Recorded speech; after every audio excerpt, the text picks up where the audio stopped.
चलिए बच्चों स्टार्ट करते हैं revision for CA foundation quantitative aptitude with chapter 4 mathematics for finance. Important chapter है for CA foundation, not only for CA foundation, it is for CA intermediate and CA final level also. अब इसके अंदर हम सबसे पहले देखेंगे simple interest. Simple interest क्या होता है? Interest is equal to p n r upon 100। P n r upon 100। P is for principal, n is for number of years, r is for rate of interest. और अगर हमको amount निकालनी है at the end of this period कि मुझे कितना amount मिलेगा, तो amount is equal to principal plus interest. Amount is equal to principal plus interest. तो जब भी सिंपल इंटरेस्ट का क्वेश्चन आए तो तुम पहले इंटरेस्ट निकालोगे देन अमाउंट निकालोगे। बट वही अगर कंपाउंड इंटरेस्ट का क्वेश्चन आए तो हम सबसे पहले निकालेंगे अमाउंट। हम सबसे पहले निकालेंगे अमाउंट, बिकॉज अमाउंट जो है वो मुझे इंटरेस्ट के साथ वाला अमाउंट लेना है, इसीलिए हमेशा हम इसको पहले अमाउंट निकालेंगे देन इंटरेस्ट निकालेंगे। अब अमाउंट जो है, अमाउंट का फॉर्मूला क्या है? अमाउंट का फॉर्मूला है P into 1 plus I raise to n. P into 1 plus I raise to n. और वही अगर इंटरेस्ट निकालना है तो इंटरेस्ट में हम माइनस पी कर देते हैं। बट अगर मुझे माइनस पी करना याद रहा नहीं रहा, इंस्टेड अगर मैं डायरेक्ट निकालना चाहती हूँ कि इंटरेस्ट क्या है, तो पी को कर दो साइड में एंड जो फैक्टर है वो फैक्टर निकालो। 1 plus I raise to n minus 1। 1 plus I raise to n minus 1। और इसको मल्टीप्लाई कर दो विथ प्रिंसिपल, तो मुझे क्या मिल जाएगा? Interest, compound interest. Compound interest total कितना चार्ज हुआ। अब compound interest and simple interest आसान है क्योंकि हमने इसको बचपन में काफी बार किया है। बट एक चीज हमको यहाँ पे याद रखनी है, एन और आई। एन और आई, एन क्या है यहाँ पे? हम N is not a number of years, यहाँ पे I is not a rate of interest. अब यहाँ पे होंगे change, conversion period and rate of interest में होगा चेंज। कन्वर्जन पीरियड क्या रहेगा? तो नंबर ऑफ ईयर्स इंटू 1 2 4 12। 1 2 4 12। 1 कब? व्हेन it is yearly या annually compounding। 2 कब? हाफ ईयरली कंपाउंडिंग या सेमी एनुअली। 4 कब? क्वार्टरली। एंड 12 कब? मंथली। तो क्वेश्चन में क्या दिया है हमको चेक करना पड़ेगा कि कन्वर्जन कितने बार हो रहा है, कंपाउंडिंग कितने बार हो रहा है, कंपाउंडिंग एनुअली हो रहा है, मंथली हो रहा है, क्वार्टरली हो रहा है। उसके अकॉर्डिंग हमको क्या करना है? नंबर ऑफ ईयर्स जितने भी हमको दिए हैं मल्टीप्लाई करना है। नंबर ऑफ ईयर्स से मल्टीप्लाई करना है 1 2 4 12, depending on half yearly, monthly, quarterly etcetera जो भी रहेगा। एंड डिवाइड करना है 1 2 4 12 से रेट ऑफ इंटरेस्ट को। डिवाइड करना है 1 2 4 12 से रेट ऑफ इंटरेस्ट को। तो आई के लिए हमेशा याद रखना डिवाइड करना है, एन के लिए हमेशा याद रखना मल्टीप्लाई करना है। अब क्वेश्चन तो इतने आसान होंगे नहीं, तो क्वेश्चंस यहाँ पे जो आएंगे वो एप्लीकेशन ऑफ कंपाउंड इंटरेस्ट के बेस पे आएंगे, जिसमें पहला एप्लीकेशन, पहला क्वेश्चन दिया जाए, पहला टाइप का क्वेश्चन आता है number problems on population. Population हमको यहाँ पे ग्रोथ रेट निकालनी होती है।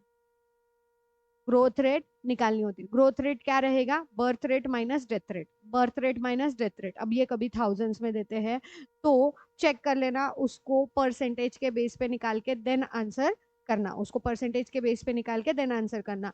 फिर ए जो रहेगा वो हमारा फाइनल पॉपुलेशन रहेगा, पी जो रहेगा वो हमारा इनिशियल पॉपुलेशन, स्टार्ट वाला पॉपुलेशन, ए रहेगा final population.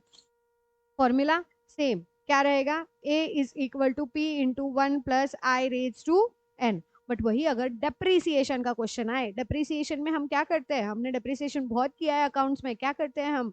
Depreciation with WDV method रहा, डब्ल्यूडीवी मेथड रहा तो जो डब्ल्यूडीवी है उसमें से डेप्रीसिएशन का परसेंटेज माइनस करते हैं देन अगेन डब्ल्यूडीवी लिखते हैं। तो हम यहाँ पे क्या करेंगे? A is a scrap value, C A is a scrap value, P is a cost price, I is a rate of depreciation and N is a effective life of a asset, effective life of a asset। और इस तरीके से हम उसका scrap value भी निकाल सकते हैं। अगर हमको क्वेश्चन में दिया है स्क्रैप वैल्यू, कॉस्ट प्राइस और रेट ऑफ इंटरेस्ट यानी रेट ऑफ डेप्रिसिएशन पूछा है तो वो भी तुम कर सकते हो उल्टे फुल्टे कैलकुलेशन करके। बाकी सारी चीजें मोस्टली इस चैप्टर में हमको कैलकुलेटर पे करनी है।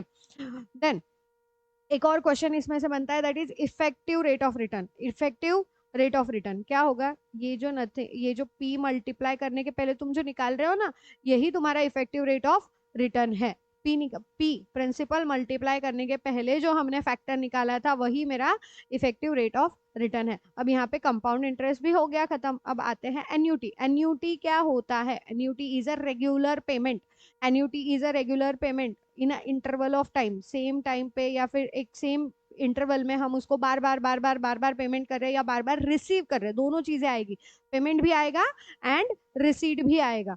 तो अगर एन्यूटी है तो एन्यूटी इसका मतलब है कि हम सेम अमाउंट बार बार रिपीटेडली हम उसको पे कर रहे हैं या रिसीव कर रहे हैं। तो यहाँ पे हमेशा ये जो पेमेंट होगा वो ए से डिनोट किया जाएगा, एन्यूटी का अमाउंट जो है वो हमेशा ए से डिनोट किया जाएगा। आई एन सेम जैसे कंपाउंड इंटरेस्ट में थे वैसे ही रहेंगे, आई और एन सेम जितना कंपाउंड इंटरेस्ट में था वैसे ही रहेगा। देन आते हैं, अब इसमें दो तरीके की एन्यूटी आती है, एक है एन्यूटी रेगुलर। एन्यूटी रेगुलर मतलब अगर कुछ क्वेश्चन में दिया नहीं है एन्यूटी कैसी है तो हम उसको कंसीडर करेंगे एन्यूटी रेगुलर है। एन्यूटी रेगुलर कब होती है? जब पेमेंट जो है वो at the end of period होगा, पेमेंट जो है वो at the end of period होगा। एंड एन्यूटी ड्यू का मतलब स्टार्ट में, ड्यू मतलब स्टार्ट, तो payment at the beginning of the period होगा, payment at the beginning of the period होगा। अब इसके अंदर दो कंसेप्ट आते हैं, future value and present value. Future value and present value ये बड़ा कंफ्यूज करते हैं, ये है क्या, फ्यूचर वैल्यू क्या है, प्रेजेंट वैल्यू क्या है, मैं कब कौन सा फॉर्मूला लगाऊं, किस तरीके से लगाऊं। तो फ्यूचर वैल्यू क्या है समझो। फ्यूचर वैल्यू, आज तुमने कुछ अमाउंट इन्वेस्ट किया है, आज तुमने कुछ अमाउंट इन्वेस्ट किया है, तुमको 5 साल बाद कितना मिलेगा, वो 5 साल बाद की value is a future value, वो 5 साल बाद की वैल्यू जो है वो फ्यूचर वैल्यू है। और 5 साल बाद आपको कुछ रुपए मिलने वाले हैं, 5 साल बाद आपको कुछ रुपए मिलने वाले हैं, या 5 साल बाद आपको कुछ पेमेंट करना है, उसकी आज के दिन की वैल्यू, उसकी आज के दिन की value is a present value. तो हमेशा ये चीज याद रखना, future value and present value क्या है। फ्यूचर वैल्यू, कभी भी कंफ्यूज हो जाए कि ये क्वेश्चन में फ्यूचर वैल्यू से करना है या प्रेजेंट वैल्यू से करना है, चेक करो कि वो जो अमाउंट दी है वो अमाउंट आज के दिन की दी है या फ्यूचर की दी है। अगर फ्यूचर की दी है तो वो फ्यूचर वैल्यू रहेगी एंड हमको फ्यूचर वैल्यू का फॉर्मूला अप्लाई करना है। और अगर प्रेजेंट आज के दिन की वैल्यू दी है तो वो प्रेजेंट वैल्यू है और हमको प्रेजेंट वैल्यू का फॉर्मूला अप्लाई करना है। अब फॉर्मूले देख लेते हैं। फॉर्मूले, फ्यूचर वैल्यू अगर एन्यूटी रेगुलर है तो क्या होगा, फ्यूचर वैल्यू अगर एन्यूटी रेगुलर है तब क्या होगा। एन्यूटी रेगुलर है तो फॉर्मूला ये रहेगा, a into the bracket 1 plus I raise to n minus 1 upon i, यहाँ से मुझे मिलेगा क्या, future value of annuity regular. और एन्यूटी ड्यू के लिए फॉर्मूला क्या हो जाएगा, एन्यूटी ड्यू मेरे को आज के दिन मिल रहा है ना, आज के दिन कुछ अमाउंट मुझे देना पड़ रहा है, तो 1 प्लस आई मैं मल्टीप्लाई कर दूंगी, जो भी मेरा एन्यूटी रेगुलर का आंसर आया था, जो भी मेरा एन्यूटी रेगुलर का आंसर आया था मैं उसमें 1 प्लस आई मल्टीप्लाई करूंगी, 1 प्लस आई मल्टीप्लाई करूंगी, या मैं डायरेक्टली प्लस दैट परसेंट करूंगी, जो भी मेरा कैलकुलेटर पे अमाउंट आया है उस अमाउंट में मैं प्लस जो भी परसेंटेज है वो परसेंटेज कर दूंगी। वही प्रेजेंट वैल्यू का फॉर्मूला क्या है, present value is nothing but future में जो अमाउंट मिलने वाला है उसका आज के दिन की वैल्यू। तो फॉर्मूला भी कुछ इसी तरीके से होगा। फॉर्मूला देखो, फ्यूचर वैल्यू का जो फॉर्मूला था वही आपको दिख रहा है, बस इसमें एक एडिशन हो गया 1 plus I raise to n denominator में, 1 plus I raise to n denominator में। वैसे ही प्रेजेंट वैल्यू के फॉर्मूले में, present value of a annuity due के फॉर्मूले में भी ऐसे ही होगा सेम। बट अब यहाँ पे याद रखना, यहाँ पे जो है ना ये n-1 होगा। अब मैं जानबूझ के आपको ये फॉर्मूले पूरे नहीं बता रही हूँ, बिकॉज हम हमेशा प्रेजेंट वैल्यू का फॉर्मूला जो है वो प्रेजेंट वैल्यू फैक्टर यूज करके निकालेंगे, हम हमेशा प्रेजेंट वैल्यू फैक्टर यूज करके निकालेंगे। अब ये प्रेजेंट वैल्यू फैक्टर कैसे निकालना है, तो अगर मुझे दिया है 10% rate of interest annually, 10% rate of interest, 10% per annum, अगर मुझे 4 साल का वैल्यू निकालना है, 4 ईयर्स का वैल्यू निकालना है, तो मैं कैलकुलेटर पे क्या करूंगी, 1 divided by 1.10, sorry 1 divided bye 1 plus 10% का 0.10 इक्वल टू प्रेस करना है, कितने बार, 4 साल दिया है ना, और ईयर एन हमारा 4 ही होगा, ईयरली दिया है दोनों भी, तो एन 4 ही है, तो एन टाइम्स यानी 4 टाइम्स मैं प्रेस करके क्या निकालूंगी, फैक्टर निकालूंगी, present value factor, present value factor, present value factor क्या होगा, 1 divided by 1.10, 1 2 3 4, 4 times equal to आया, तो कैलकुलेटर पे तुमको कुछ 0.6830 ऐसा कुछ दिख रहा होगा, this is present value factor, present value factor. अब ये प्रेजेंट वैल्यू फैक्टर क्या है, 4 साल बाद मुझे ये अमाउंट मिलने वाली थी इसके लिए, 4 साल बाद मुझे एक ही बार वो अमाउंट मिल रही है, तब सपोज ये मुझे अमाउंट जो है मुझे हर साल थोड़ी थोड़ी मिलने वाली है, हर साल मिलने वाली है, तो सेम अमाउंट मिलेगी हर साल। अब सेम अमाउंट सपोज मुझे 1000 रुपीज हर साल मिलने वाले, 1000 रुपीज हर साल मिलने वाले अगले 4 साल तक, eight the end of the period, eight the end of the period. अब 1000 कॉमन है, सेम कैश फ्लो मिलने वाला है मुझे, तो अब मैं यहाँ पे क्या करूंगी, अब मैं यहाँ पे यूज करूंगी जीटी और m प्लस 1/1.10, 1 2 3 4, 4 टाइम्स 4 साल तक का हो गया। प्रेस कर दूंगी जीटी, जीटी प्रेस करते ही आपको 3.1698 ऐसा कुछ फिगर मिलेगा। ये फिगर है present value annuity factor. Present value annuity factor, जब भी एन्यूटी होता है तो एन्यूटी में हम बार बार पेमेंट कर रहे हैं, तो mostly present value annuity factor काफी जगह यूज होता है। तो एन्यूटी फैक्टर हम निकालेंगे कैसे, तो 1/1 plus i is equal to हमको एन टाइम्स प्रेस करना है, देन जीटी प्रेस करना है। जीटी प्रेस करना है जब मेरे पास cash flow same cash flow है, सेम कैश फ्लो है। अगर डिफरेंट कैश फ्लो है तो मैं डिफरेंट हर एक साल का अलग अलग फैक्टर निकालूंगी और हर एक साल के अलग अलग फैक्टर को उस साल के कैश फ्लो से मल्टीप्लाई करके फिर मैं प्रेजेंट वैल्यू निकालूंगी। ये क्लियर हुआ? ये सबसे इंपॉर्टेंट पार्ट है कि प्रेजेंट वैल्यू फैक्टर निकालना कैसे है। फ्यूचर वैल्यू फैक्टर के लिए तो हमको ये फॉर्मूला ही यूज करना है, बट प्रेजेंट वैल्यू फैक्टर के लिए हम शॉर्टकट से जाएंगे और हमेशा हमको यही यूज करना है, हमारे आंसर बहुत जल्दी आएंगे। मैं क्वेश्चंस के सीरीज में क्वेश्चंस करवाऊंगी तब आपको समझ आ जाएगा, पर तब तक के लिए यहाँ पे ये क्लियर रखना कि प्रेजेंट वैल्यू एन्युटी फैक्टर कब यूज होता है, जब कैश फ्लो सेम है, हर बार सेम। एन्युटी में हम सेम अमाउंट भरते हैं ना, तो वो हर बार सेम अमाउंट है, तो मैं एन्युटी फैक्टर यूज कर सकती हूँ।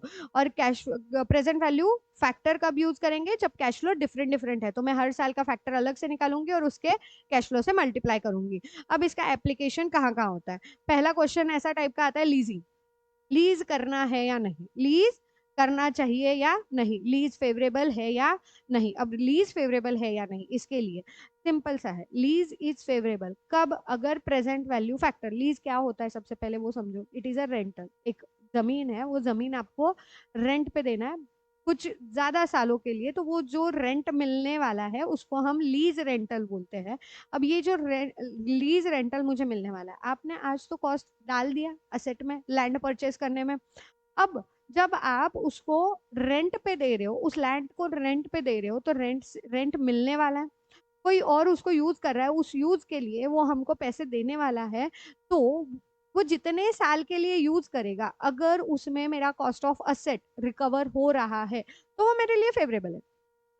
कॉस्ट ऑफ असेट अगर रिकवर हो रहा है तो वो मेरे लिए फेवरेबल है। अब इंस्टेड ऑफ लैंड आप मशीनरी ले लो, मशीनरी ज्यादा आसान रहेगा समझने के लिए। तो सपोज मैंने मशीनरी परचेज की है 2 लाख की, और लीज रेंटर जो मुझे मिलने वाला है वो मिलने वाला है 30,000 पर ईयर, ये पर एनम 30,000 पर एनम मिलने वाला है कुछ अगले 10 सालों के लिए, 10 ईयर्स के लिए। तो ये 2 लाख जो मैंने आज इन्वेस्ट की है, ये मुझे 10 सालों में 2 लाख से ज्यादा अगर मिल रहा है तो वो मेरे लिए फेवरेबल है। अगर वो 2 लाख से कम मिल रहा है तो मेरे लिए फेवरेबल नहीं है। अब सोचोगे कि ऐसे कैसे हो सकता है, तो हम निकालते हैं प्रेजेंट वैल्यू एन्युटी फैक्टर 10 साल के लिए कितना, 10% पे ले लो, 10% पे ले लो, 1/1.10, 1 2 3 4 5 6 7 8 9 10 जीटी इनटू कितना है मेरा अमाउंट 30,000 पर ईयर, तो मल्टीप्लाइड बाय 30,000, ये कितना आया 184,337। तो अब मुझे बोलो, मैं 10 साल में अगर 30,000 के हिसाब से दूं तो 30,000 इंटू 10, ये तो तुमको 3 लाख बता रहा है, तुम तो बोल दोगे मैम फेवरेबल है। पर 2 लाख आज की वैल्यू, मैंने बोला था ना प्रेजेंट वैल्यू, आज की वैल्यू प्रेजेंट वैल्यू है, 2 लाख आज की वैल्यू है। और हमको ये 30,000 जो हमको हर साल 10 साल तक मिलने वाले हैं, उससे मुझे कितना मिल रहा है 1,84,000। अब बोलो ये फेवरेबल है नहीं है। तो हमको प्रेजेंट वैल्यू एन्युटी फैक्टर का यूज करके present value of all lease payment निकालना है, present value of all lease payment निकालना है। अगर ये प्रेजेंट वैल्यू मेरे कॉस्ट ऑफ असेट से ज्यादा है तो लीज फेवरेबल है, अगर कम है तो लीज इज नॉट फेवरेबल। अब लीजिंग जैसा एक और है कैपिटल बजटिंग। कैपिटल बजटिंग में भी ऐसे ही होता है। कैपिटल बजटिंग में भी हम असेट परचेस करें या ना करें इसका डिसीजन लेते हैं। अब असेट परचेस करें या ना करें, परचेस करना कब है? आज के दिन। परचेस करना कब है? आज के दिन। अमाउंट मिलेगी कब? बेनिफिट मिलेगा कब? आगे। बेनिफिट मिलना कब है? बाद में। तो बाद के सारे कैश फ्लोज का हम आज के दिन का वैल्यू निकालेंगे। बाद के सारे जो कैश फ्लोज है उनका आज के दिन का वैल्यू निकालेंगे। तो जो मेरा एंटीसिपेटेड प्रॉफिट है उनको हम आज के दिन पे लेके आएंगे, और जब आज के दिन पे लेके आएंगे तो हमको कंपेयर करना है कि आज मैं जितना कॉस्ट दे रही हूँ असेट परचेस करने के लिए, उधर से मुझे बेनिफिट उससे ज्यादा मिल रहा है या कम मिल रहा है। तो प्रेजेंट वैल्यू अगर ज्यादा है तो मैं एसेट परचेस करूंगी, प्रेजेंट वैल्यू अगर कम है तो मैं एसेट परचेस नहीं करूंगी। क्लियर? फिर आता है valuation of bond. Valuation of bond, valuation of bond में क्या देखना है? वैल्यूएशन ऑफ बॉन्ड, बॉन्ड क्या होता है? Bond is a debt security. Bond is a debt security. अब जो बॉन्ड इशू करता है उसको कंपल्शन में इंटरेस्ट देना पड़ता है। जो बॉन्ड इशू कर रहा है उसको कंपल्शन में इंटरेस्ट देना पड़ता है। तो ये जो इंटरेस्ट देगा इसकी प्रेजेंट वैल्यू, ऑब्वियसली हर साल इंटरेस्ट देना है ना, और मोर देन ईयर ईयर 10 साल 15 साल 5 साल ऐसे पीरियड होते हैं। तो प्रेजेंट वैल्यू, अब इसको मिल क्या क्या रहा है देखो। जो bond, value of a bond जब लेते हैं हम, तो वैल्यू ऑफ अ बॉन्ड में पहला तो इसको मिलेगा इंटरेस्ट हर साल। जितने भी साल रिडम्शन के लिए है उतने साल तक इंटरेस्ट मिलेगा। एंड रिडम्शन टाइम पे इसको रिडम्शन वैल्यू मिलेगी। रिडम्शन वैल्यू मिलेगी। तो इंटरेस्ट को तो हम करेंगे प्रेजेंट वैल्यू एन्यूटी फैक्टर से। प्रेजेंट वैल्यू निकालेंगे, पीवी निकालेंगे। इंटरेस्ट का तो हम प्रेजेंट वैल्यू एन्यूटी फैक्टर लगा के पीवी निकालेंगे, बट जो रिडम्शन वैल्यू है उसको हम प्रेजेंट वैल्यू फैक्टर निकालेंगे। जितने भी साल का रहेगा उतने साल का, और इन दोनों के प्रेजेंट वैल्यूज को हम कर देंगे ऐड। तो जो बचा वो रहेगा मेरा क्या? Value of bond. Value of bond. Clear? फिर आते हैं परपेचुइटी पे। परपेचुइटी क्या है? Perpetuity is nothing but annuity, but इसका मेरे को पता नहीं कितने टाइम तक पेमेंट जाएगा या कितने टाइम तक मुझे रिसीव होगा। तो इसका डायरेक्ट फॉर्मूला है R upon I. R is a regular payment और regular receipt. I is a rate of interest. R is regular payment, यहाँ पे R is a regular payment. तो directly regular payment divided by interest, rate of interest. And growing perpetuity, अगर perpetuity में amount grow कर करके मिलने वाली है तो regular payment divided by I minus G. I minus G. Clear? इसमें एक और चीज है, कुछ कंसेप्ट है छोटे छोटे, जैसे net present value. Net present value, net present value is nothing but, हमने अभी देखा ना फ्यूचर कैश फ्लो हम आज के दिन पे लेके आ रहे थे, तो फ्यूचर कैश फ्लो को हम आज के दिन पे लेके आएंगे और आज के दिन का आउटफ्लो रहेगा। जब मैं एसेट परचेस कर रही हूँ तो वो आज के दिन का क्या है? आउटफ्लो है। तो फ्यूचर कैश फ्लोज के प्रेजेंट वैल्यू माइनस आज के दिन की वैल्यू। तो PV of all cash inflows, inflows ना फ्यूचर में मुझे मिलने वाला है तो आज वो इनफ्लो हुआ, एंड आज के दिन मेरे पास से पैसा जा रहा है तो आउटफ्लो हुआ, तो minus PV of cash outflow. अब PV of cash outflow mostly तुम्हारा जो आज का कॉस्ट है उतना ही रहेगा। Then nominal rate of return, real rate of return plus inflation. Nominal में हमको इन्फ्लेशन ऐड करना है, रियल में हमको इन्फ्लेशन माइनस करना है। नॉमिनल में हमारा इन्फ्लेशन ऐड होता है एंड रियल में हमारा इन्फ्लेशन माइनस होता है। देन एक और चीज आती है कंपाउंडेड एनुअल ग्रोथ रेट। इसके क्वेश्चंस 2-4 क्वेश्चंस ही है बट ये काफी बार एग्जाम में पूछा गया है। तो इसको कुछ इस तरीके से याद रखना है कि हमको वैल्यूज दिए गए होंगे, वैल्यूज दिए गए होंगे एंड वैल्यूज के साथ साथ हमको टर्म्स भी दिए गए होंगे कितने सालों का जो भी रहेगा टर्म के अकॉर्डिंग। तो जो हमको जिस साल का हमको ग्रोथ रेट पूछा है उस साल की वैल्यू डिवाइडेड बाय 0 ईयर की वैल्यू, डिवाइडेड बाय 0 ईयर की वैल्यू रेज टू 1 अपॉन जो टाइमिंग डिफरेंस है, 1 अपॉन जो टाइमिंग डिफरेंस है नंबर ऑफ ईयर्स T1 से लेके T0 तक का। ये जो भी आंसर आएगा उसमें से हमको करना है -1, उसमें से हमको करना है -1।